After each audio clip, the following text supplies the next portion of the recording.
Very Old Man with Enormous Wings by Gabriel Garcia Marquez. On the third day of rain, it had killed so many crabs inside the house that Pelayo had to cross his drenched courtyard and throw them into the sea because the newborn child had a temperature all night and they thought it was due to the stench. The world had been sad since Tuesday.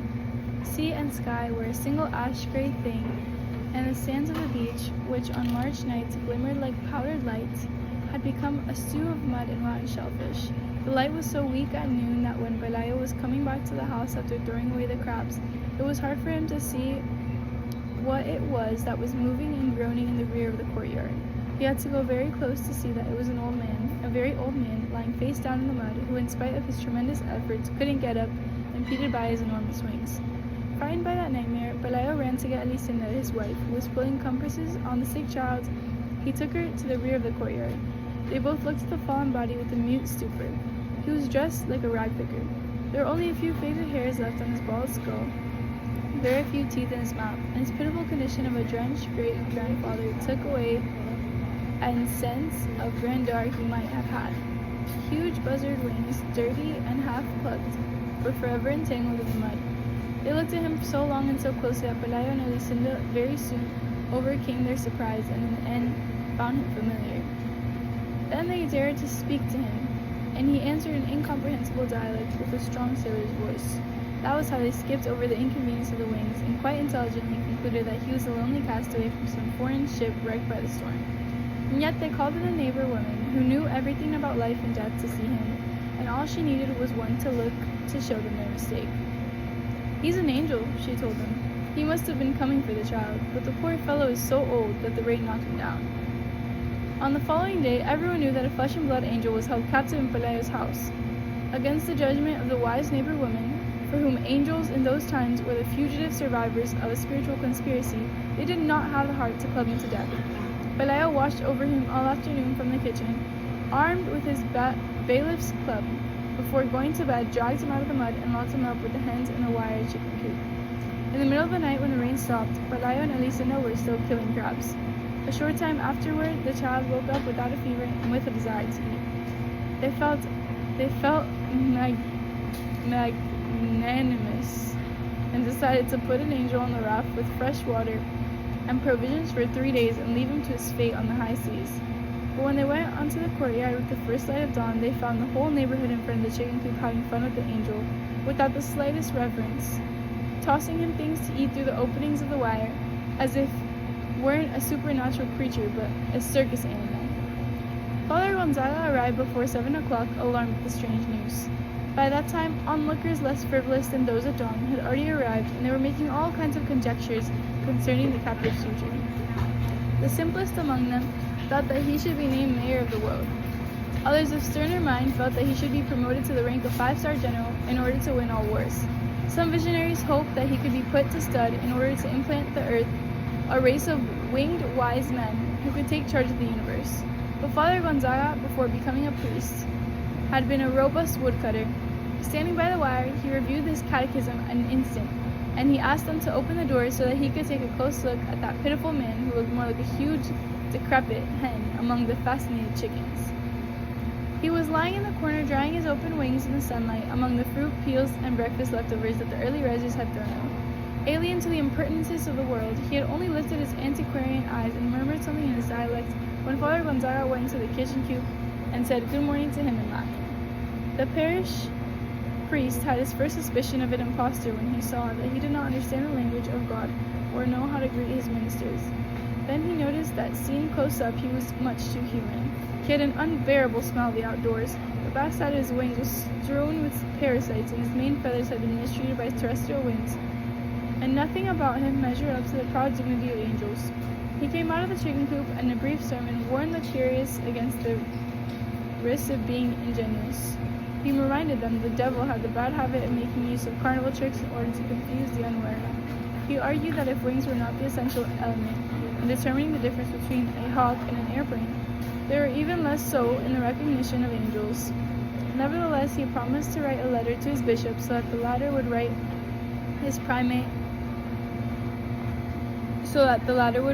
to the Supreme Pontiff in order to get the final verdict in the highest courts.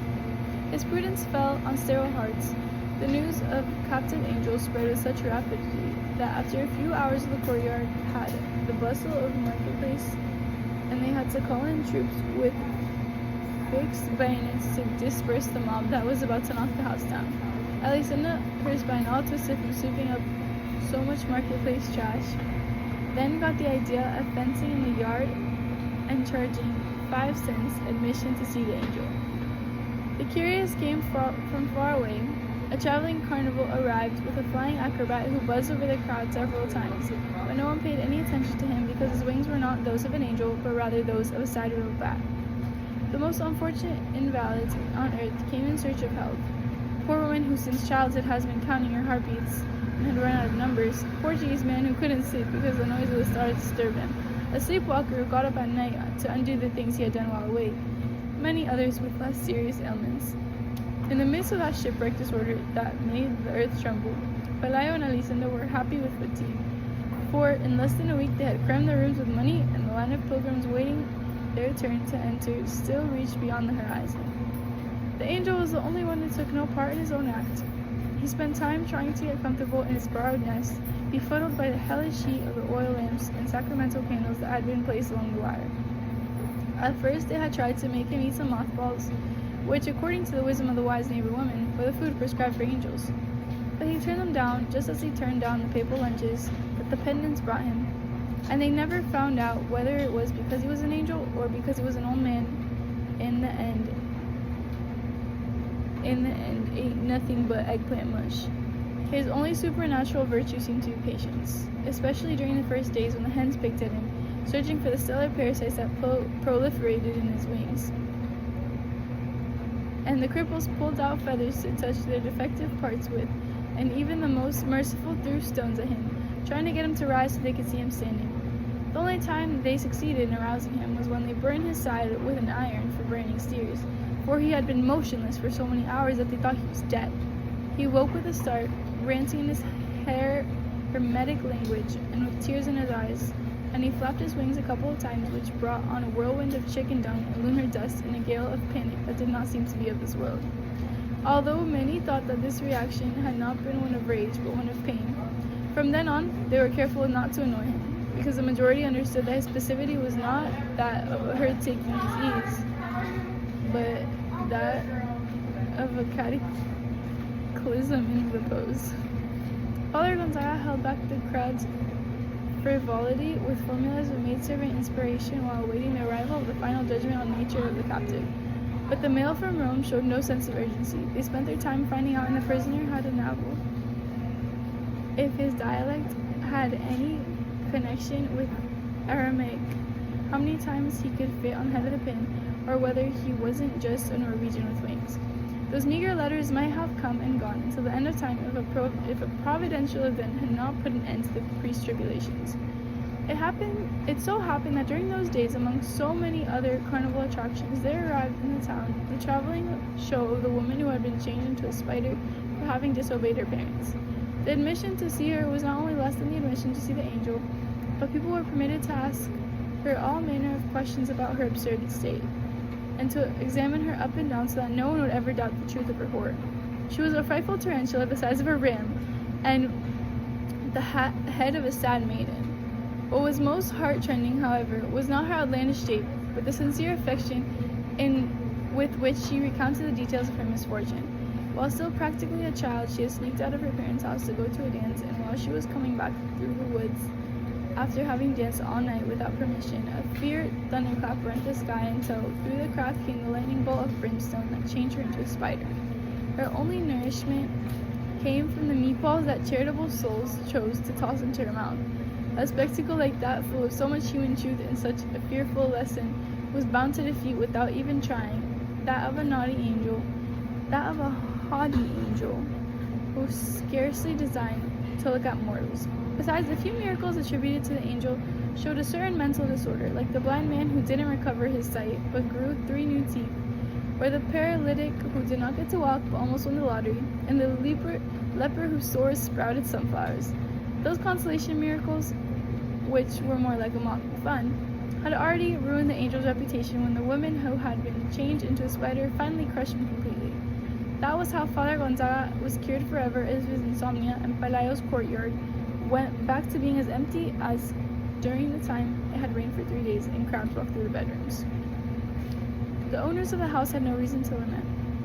With the money they saved, they built a 2-story mansion with balconies and gardens and high netting so that crabs wouldn't get in during the winter, and with iron bars on the windows so that angels wouldn't get in. Pelayo also set up a rabbit warren close to town and have up his job as a bailiff for good, and Elisenda brought some satin pumps with high heels and many dresses of iridescent silk, the kind worn on Sunday by the most desirable women in those times.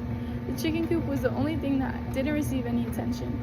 If they washed it down with creolin and burned tears of myrrh inside it every so often, it was not homage to the angel, but to drive away the dung heap stench that still hung everywhere like a ghost, was turning the new house into an old one. At first, when the child learned to walk, they were careful to not get too close to the chicken coop.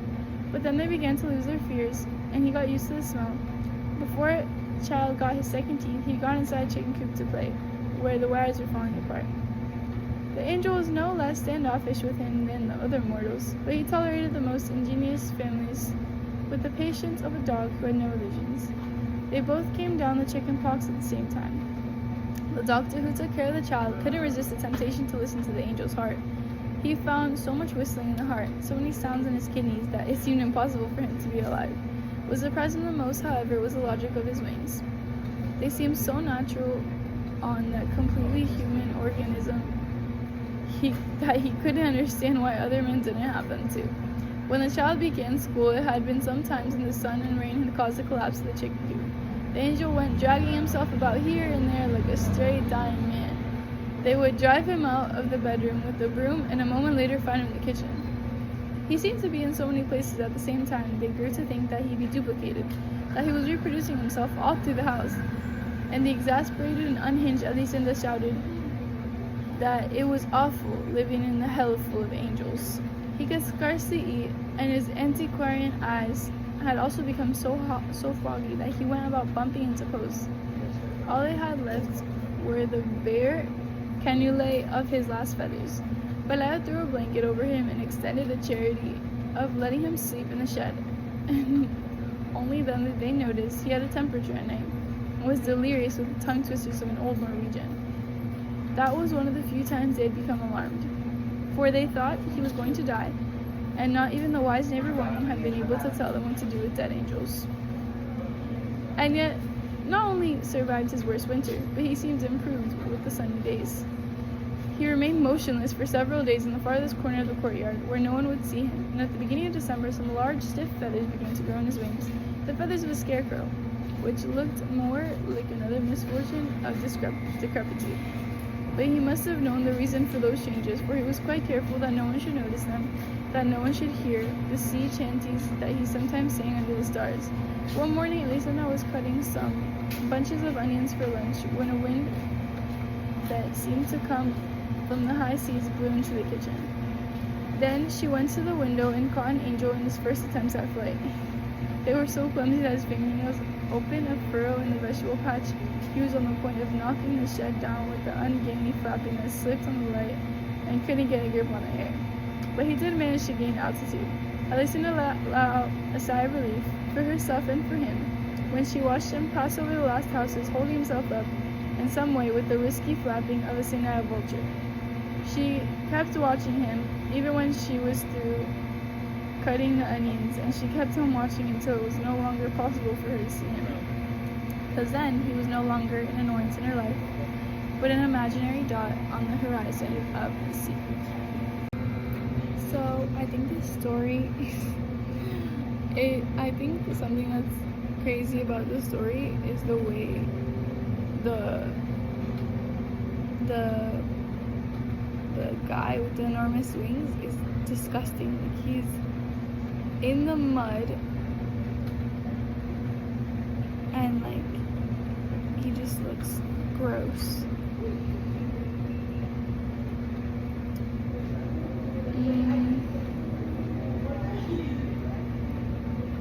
We have Pelayo and Elisenda, which are like the couple, and then they have the child, the enormous wings, basically like a fairy, I guess. And they take him in, and that's what I got from the story. They take him in, they take care of him, and then they keep him in the chicken coop, and then eventually at the end flies away. I'm not exactly sure of like what that means for the story.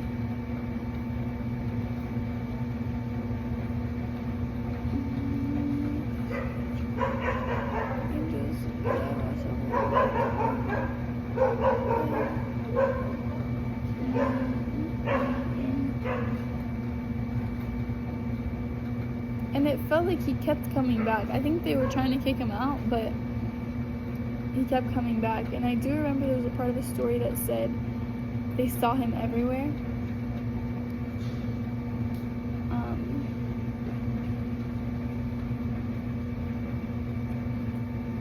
They built a 2-story mansion with balconies and gardens and high netting so crabs wouldn't get in during the winter.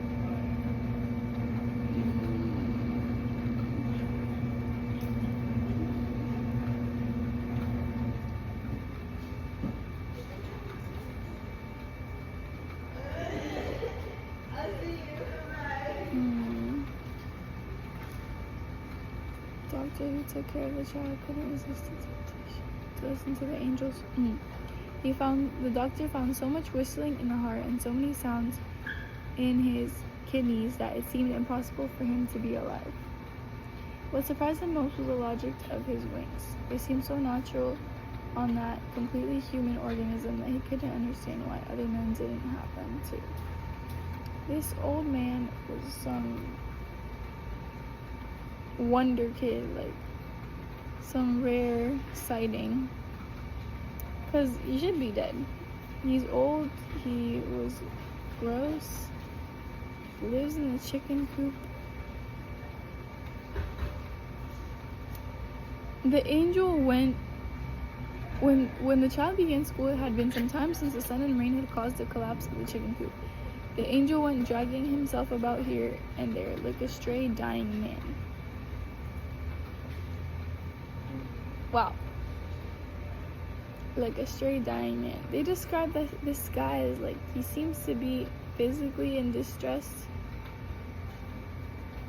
but clearly something in him still wants to be alive. And they let him sleep in the shed eventually. And what I picked up too is that he seems to be dead sometimes.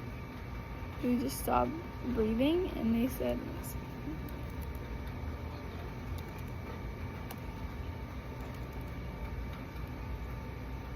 I'm trying to find it, but they said that they burned him.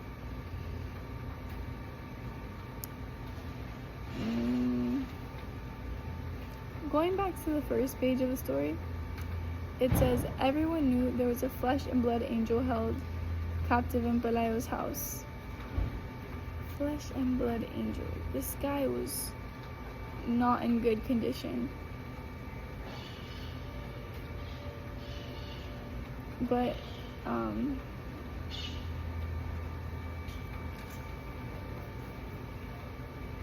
they rejected him at first. The couple rejected him at first, but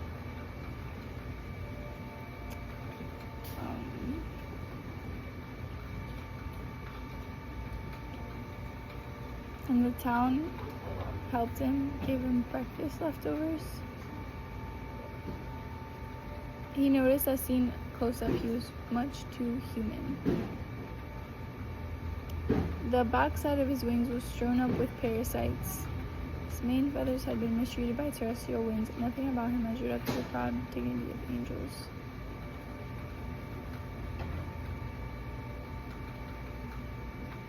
Poor guy.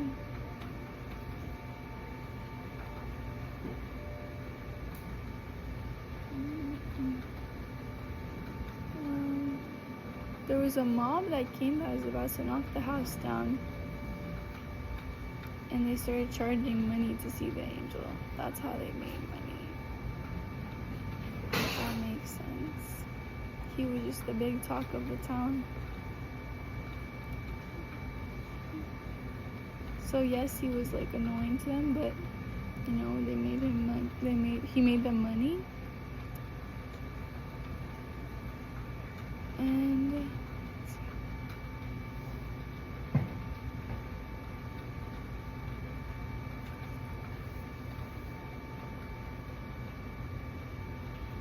And this old man survived his worst winter, and he finally was able to get his wings and fly away. Thank you.